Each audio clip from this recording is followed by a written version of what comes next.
एक शांत गांव था, सूरजपुर।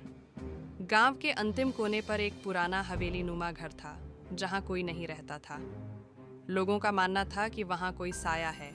एक दिन 12वीं कक्षा का छात्र विवेक अपनी प्रोजेक्ट रिसर्च के लिए गांव के पुराने इतिहास पर काम कर रहा था।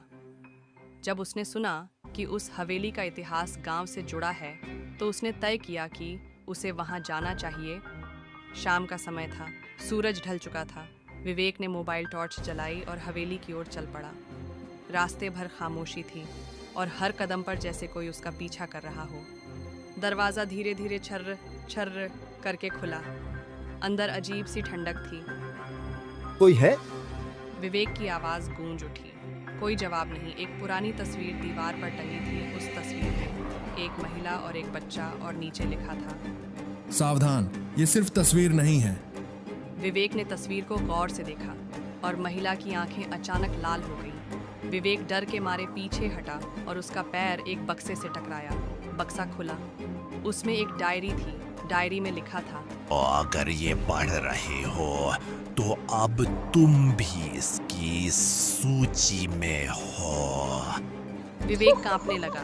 तभी एक बच्ची की हंसी गूंजने लगी। इट वह मुड़ा।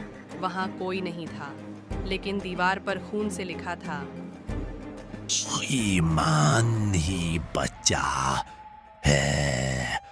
विवेक को याद आया, उसके दादा ने कहा था, झूठ बोलने वाला हमेशा डर में रहता है। क्या ये सब उसके कल के झूठ का नतीजा था, जब उसने अपने दोस्त को धोखा दिया था? तभी हवेली की खिड़की से रोशनी आई और सब गायब हो गया। विवेक ने मन ही मन प्रतिज्ञा की। अब से कभी झूठ नहीं बोलूंगा। जैसे ही उसने सच बोलने की ठानी, हवेली के दरवाजे अपने आप खुल गए। इस कहानी से हमें यह शिक्षा मिलती है कि ईमानदारी ही सबसे बड़ा कवच है। डर उन्हीं को लगता है जो सच्चाई से मुंह मोड़ते हैं।